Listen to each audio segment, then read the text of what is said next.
Welcome to our lovely future humans, our next generation of leaders, the self-led, conscious ones of you who use the somatic resource and the mindset resource to build somatic mindset micro-habit practices in your day-to-day. And that's with Payhip digital products and guides from your very own or with your own day-to-day practices, like for me with an earthquake, which, get to live through the nervous system getting all in its, rigidity and go all fearful on me, and then I get to process. And if you're new, you don't know about any of this is okay. There's an episode from yesterday where I tell you what a somatic mindset micro habit is, and then the capacity, how you gauge your capacity. So it's a window of tolerance, you move it into a window of welcome, and even in earthquake times, your body will do what it does best. So with a sub-somatic-mindset micro-habit, you do breathe, it's okay, the roof didn't fall on your head, and then you know that for the entire evening, you're going to continue going through shock and the entire field of all the humans around you. So we are relational beings. And that's why in our Mui sphere, we don't get fucked with. The Mui is Dr. Daniel Siegel's, but basically you're going to know that it's not about somatic countertransference. We're not scared of other people's nervous systems. And so should a leader empower or validate you? What do you think? The missing skill is true leaders do both. Fake leaders are missing the skill of being a leader, which means they don't know how to do autonomous self-regulation skills, which is what I was talking about. And so we do the ventral pivot, the somatic mindset micro-habit practices that I offer for those who do personal growth and spiritual growth, empower people who are self-led. And so they do seek to be validated with their emotional nervous system. And there's your 1-year-old attached panicky wanting to reassure, but they don't need me per se. If they do want one-to-one mentorship, they know that that's available because they have goals and objectives. And so within this spiritual community and the personal growth community, what I've found is that the missing skill of some of these individuals is that they don't actually know how to empower you. When you finish listening to a spiritual guru, teacher, enlightened one, when you go to a workshop with someone who tells you they're better than mindful therapists, which if somebody says they are, that's a shaman who says, come to me, I'll save you 10 years of therapy. Anyone who's comparing their professional expertise to a mindful therapist in that way. Now there's those who will say I'm a charlatan because they're thinking every spiritual one is a charlatan, or personal growth are charlatans. No, that's not the case. Okay, so just be aware that those who don't know how to work together seem to unfortunately call each other names. But when you're finishing to have listened to someone out there that is business coach, spiritual coach, you finish reading the book on their perfect method for you, okay? Or you were on a coaching call or a coaching series of workshop events with someone. Did you notice what actually changed in your life? Like, did you notice what skills you got given? Did you get equipped with something that made a difference? Or did it just feel really good? Did you just get a real big high, and then all of a sudden you found yourself once again in that same energetic loop? And I'm going to use the word energetic because this is the part of where, if you're self-led, you know what that energetic loop is. Okay, so feeling heard, everybody loves that. Feeling heard is I got validated, and I'm a person who is, like every other human, motivated by wanting certainty, so I have fear. I want to belong, so I will have sadness, and I want agency, so I will get angry whenever I will not have been able to stand up potentially for myself, and then I will get sad when I will not have been able to connect to someone I wanted to connect with, and then I will be afraid if there's a physical thing like the earthquake, but I won't be afraid of people who are different from me. And that's the part of where some people don't have this level of empowered, validating capacity. Okay, so should activates the sympathetic, by the way. But what was your answer to the question? I am curious. And did you know that the missing skill is actively nervous system autonomous self-regulation? And if any of this confuses you, please tune into yesterday's episode. What is a somatic mindset micro habit and the capacity? but I'm going to also explain it here, and I'm going to have stories for you. Okay, so this Nervous System Sovereignty, one book that can help you, Restorative Embodiment and Resilience by Alan Fogel. And then I have a bunch of attachment trauma educational courses. But basically, your 0-1-year-old, you reassure her. So like the earthquake, I was by myself. I was fine. I've been in these moments before, and I got gifted by a lovely, smart human being, my lovely little baby sister, although she's not a baby anymore, the capacity to look around for cracks, and that allowed my logic and my emotional plane to be like, okay, that's a good one to have, always in mind. Yes. Okay, so now I might be able to put up with the rest of the shit I get to. No, I was. And this is where you know your window of tolerance. So I have had plenty of panic attacks, so practice with that. Okay, and so when, by the way, when I've been with any kind of spiritual guru, enlightened one, and or personal growth powwow, I've always come out changed in a way of not me having changed, but with some great tips and tricks. However, the capacity to maintain my energy levels comes from Maria's capacity to wield my nervous system, not the people who talked to me about what they did or didn't do. Okay, so meditation, yoga, I didn't need any of it. When I did do that, which is meditation and yoga with Sadhguru, definitely I loved all of it, and I definitely can say that it makes a difference. But in the absence of it, so when I'm in my moment with earthquakes, I'm not using what I learned from him. I'm using Maria's capacity to be an observer, and it's not in a way of objectifying me, it's in a way of knowing I have a nervous system. And that's the most amazing of tools. Your left likes the truth, and when you like the truth, it's because you work with the left and the right. So like when I got explained what panic attacks were physically from Nutshell Therapy, Nutshell Lady, or when she described how to handle emotionally immature people with a colleague of hers. I'm like, I don't want to do it that way, but that's really great to know. So when you have a left and a right that work together, you will know that a leader will both validate and empower you. And that's why you will not actually contest them if they're telling you something that is a data point. You will discuss with them. That's the difference between a self-led person, by the way, than those who are not self-led. Discerning your own activated state means you're self-led. Okay, so autonomous self-regulation, you will learn it from your first year of life. The right brain mode is the only part of the brain online.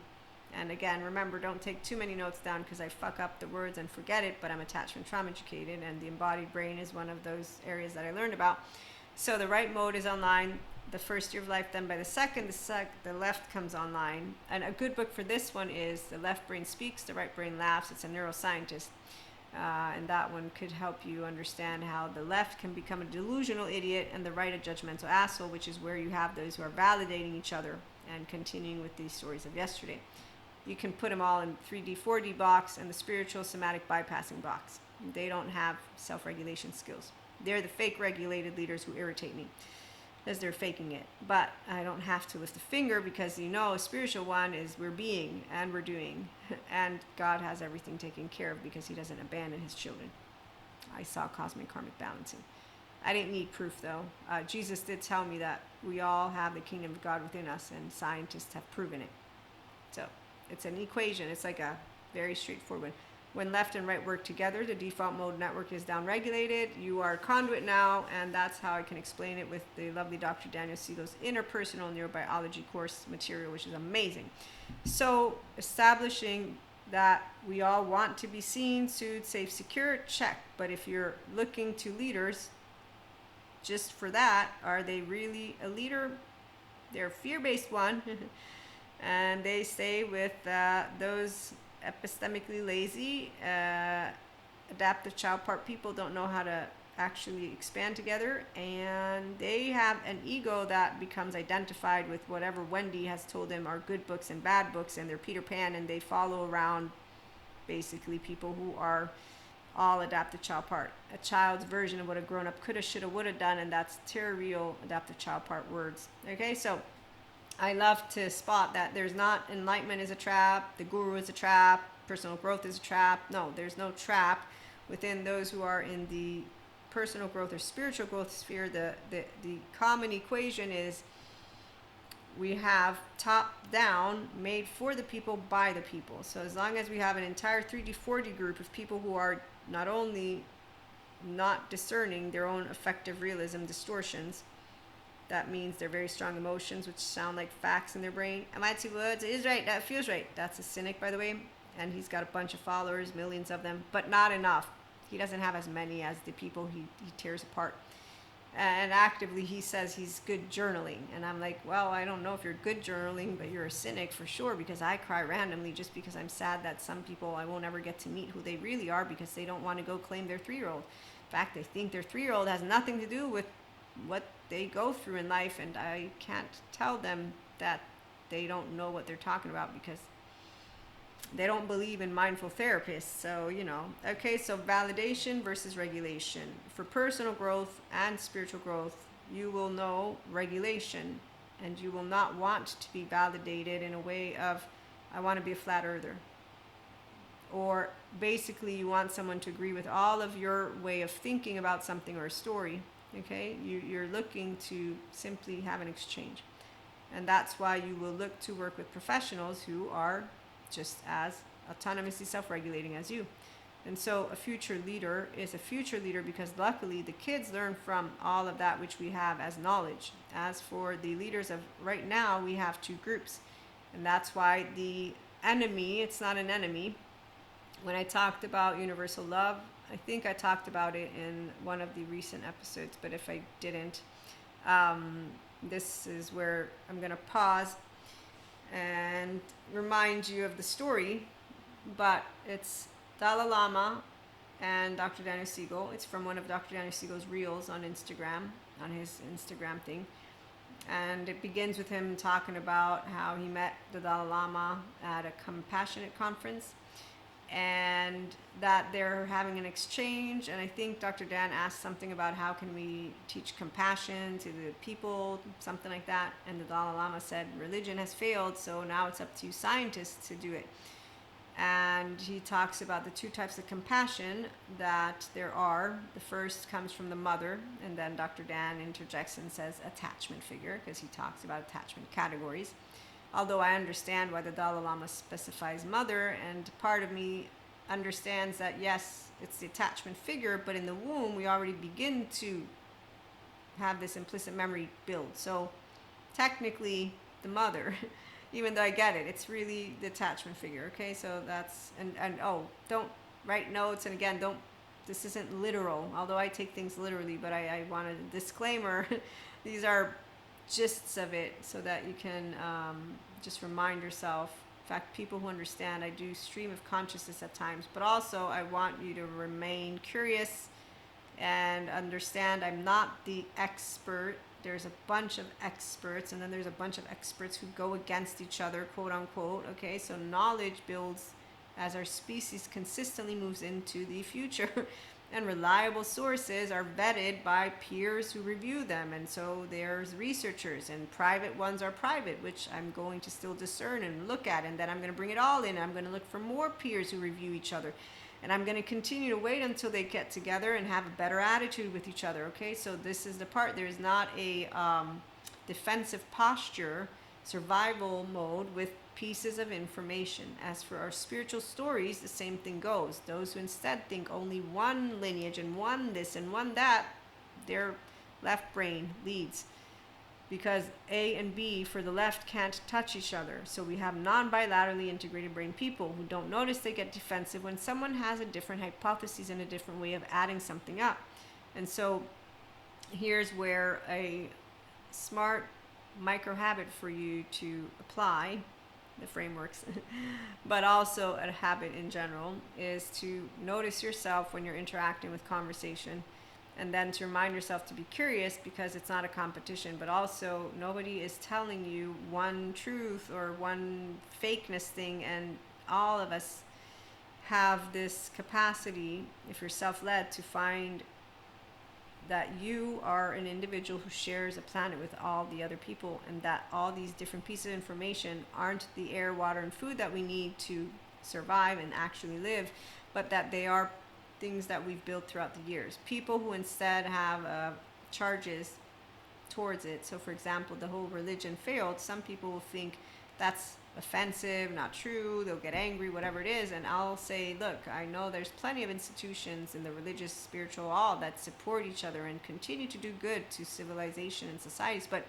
the ignorance doesn't, because me reading a paper by a theologian who decided to say Reiki is bad energy based on a bunch of yesterday's books, instead of knowing that energy is one and the same, spirit is one and the same, and God is one and the same of all the words, you're not doing anybody any good. No, actually, one day, knock, knock, who's there? The ones who are going to ask people, can we take your children off the planet because apparently you think we're evil and devils.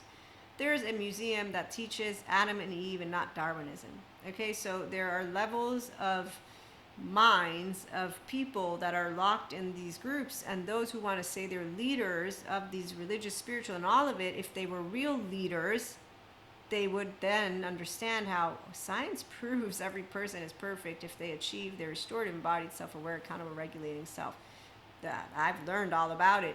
Science proves that our embodied brain is seeking to return to its true self. In fact, actually, there's one human being out there that does a great job at reminding how your gut could be off, because your nervous system could be seeking, in fact, that which is the fight, flight, freeze, flop, drop, because it's used to drama and actual anxiety. And in fact, Dr. Daniel Fox makes another great point of how the nervous system seeks that which it is familiar with.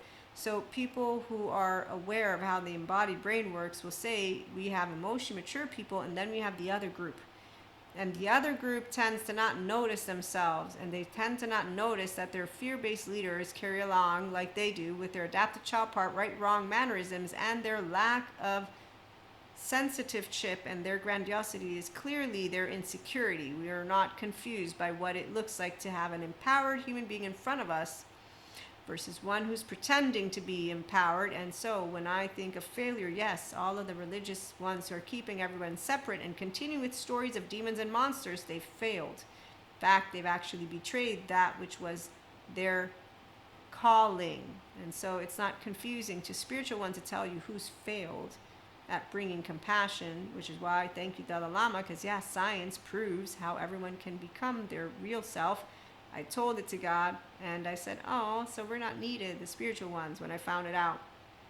But then I said, but all our brothers and sisters are saved. And then I was like, oh, but they have to all admit it and go to therapy. And it seems like they continue to actually root for these awful, I'm sorry, God, for these human beings who are sharing their beliefs and their charges and their conspiracies and their good and bad groups. Wait a minute, I have a 14-month-old that likes, here's a study for you, 14 months old will play nice with the teddy bear who likes the same cereal they do, then will play hostile or not play at all with the teddy bear that doesn't like the same, that likes a cereal that I don't like.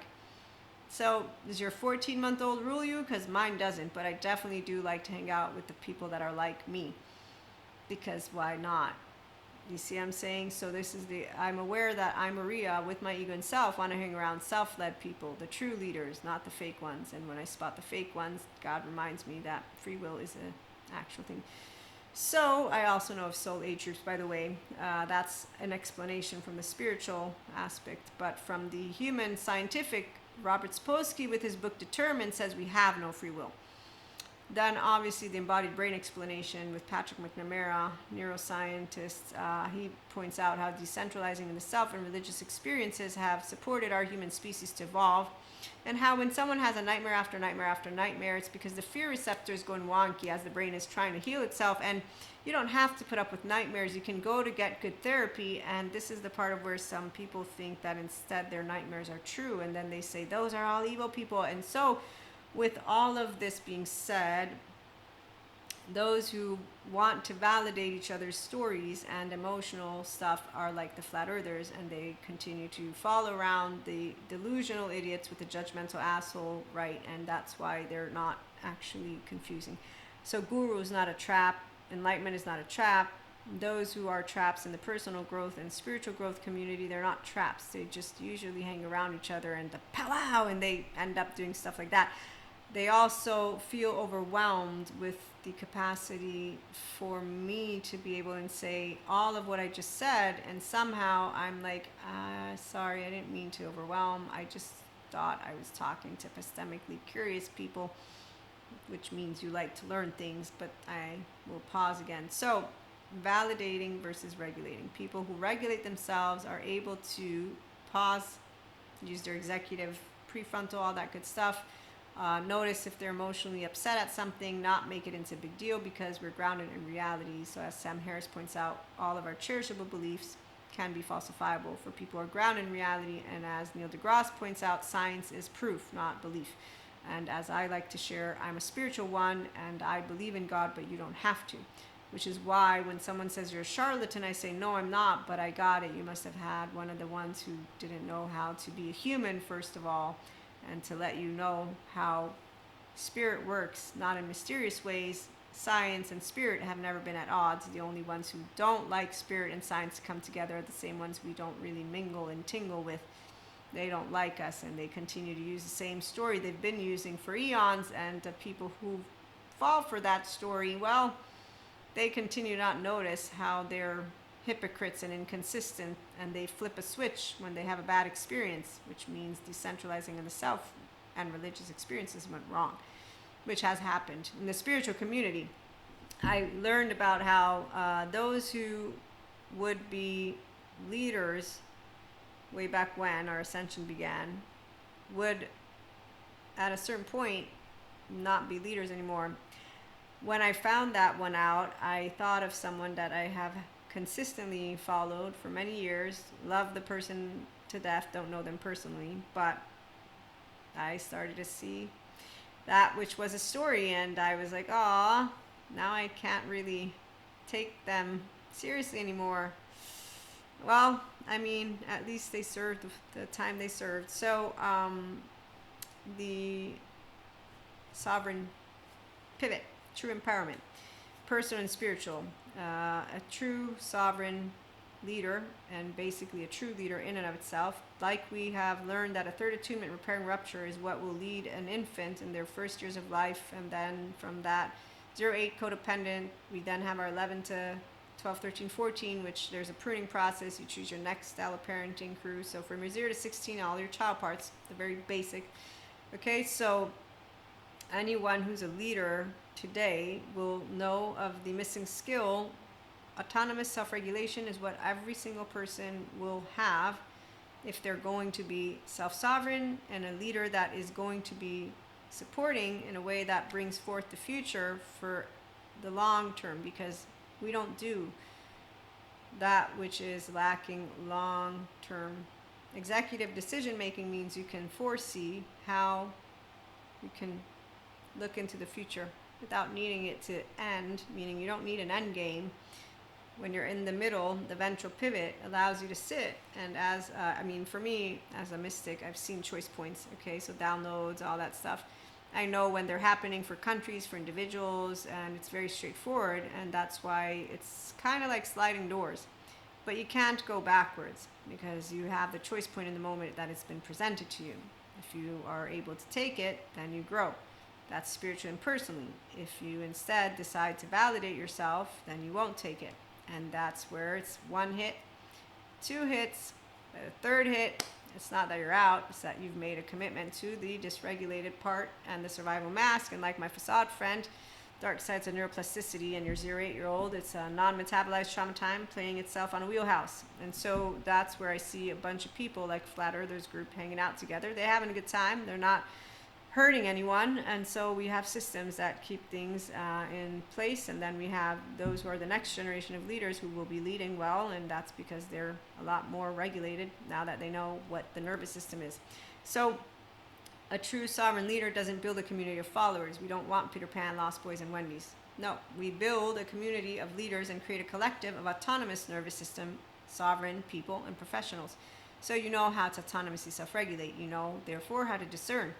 And that means you know how to spot your own effective realism distortions or charge states, your nervous system, and you're not projecting it. Okay, so you don't do small-minded anything, but you also know that you can sometimes, like anybody else, be reactive, right? Okay, so we all still have that which can activate us. It's not the absence of activation. When you do the core somatic mindset micro habit practice and you're in your ventral and it's at ease, okay, we're going to talk about that in a minute. Your true empowerment is you being able to have nervous system sovereignty. And so with that, I hand you the tools through Payhip, the digital guides, the digital practices, or if you want mentorship because you have objectives you're looking to obtain. And then for the ascension community, I know that you go through different light body, rainbow body, twin flame or flames, downloads, depends what you're going through, but I know because I've been through all of that, and it's not confusing when you are in that 5D body type, I call it, but again, don't write it down, but it means you are restorative embodied, self-aware, and you regulate autonomously, so you know how to use your ventral energy because you can in your prefrontal use that. Okay, so with that being said, you will know how to use the micro habits so that you can step past the narrative without needing a third party to validate you. So I empower and validate. That's what a leader can do because I will reassure you. And so stable, mature, adaptive, rational, teachable, that framework. The high capacity means that everything's fine. You know, there's maybe a little misalignment. There's a change. There's a minor hiccup in the day. The low capacity is where we have 5 seconds to get like that earthquake, you know, I'm going to start breathing, or core wounds are activated, or some major breakup is happening, okay, and then I'm going to allow my body to continue doing because the process takes a certain amount of time. So I will talk about this again, and as we conclude this very, very interesting topic, leaders empower and validate because they are not missing the skill of nervous system sovereignty. The ones who instead are validating simply their stories and their charges continue to use a good team and a bad team, and really they don't make or break anything. That's an illusion, but that's an illusion that kind of serves for us to also be, actually, how can I break this one down? I understand how differences work. From a place of motivation, from a place of temperament, we're all different. So we'll continue the conversation at some other point. However, what I was trying to get to is those who lead, empower, validate, and those who are divisive aren't empowering or validating, but they are creating situations that will have us in different ways, shapes, and form come together so that we can continue moving into the future. I don't believe it necessary at all to have these types of such big differences that are out there, but that's the part of what I'm able to discern. It doesn't matter how I subjectively can feel or think about it, they still exist. So with a leader comes the capacity to empower, validate, and see all, discerning. And for any story or any loophole that I've missed, I will come back with this topic again. So in the meantime, let's all remember that we get to support each other to create more leaders. And for the followers, we get to allow ourselves to remember to show the way. And if they don't like us and they don't welcome us, it's okay. But emotionally mature people are mentally, emotionally, and physically mature, so we don't take things personally. We are able to validate our own emotional plane, empower ourselves, and then be respectful for those which are differences. And accept that, yes, religion, spiritual ones, if they succeed, it's because they bring us together. Meantime, those who have been divisive and dividing us based on words and names, they're disappointing. That's all. And I am very understanding of what it means for some people to not capacitate this level of perspective. But at the same time, to my logical brain, I'm like, you can achieve understanding. But again, I can discern that that's what I'm speaking. But for all I know, that's not the way that it works because, you know, cognitive dissonance, structural dissociation. So again, to be continued, check out Payhip for micro habit somatic mindset practices for yourself, and check out Substack where we continue our community. Subscribe here, TikTok, elsewhere, and let others know. So have a good one.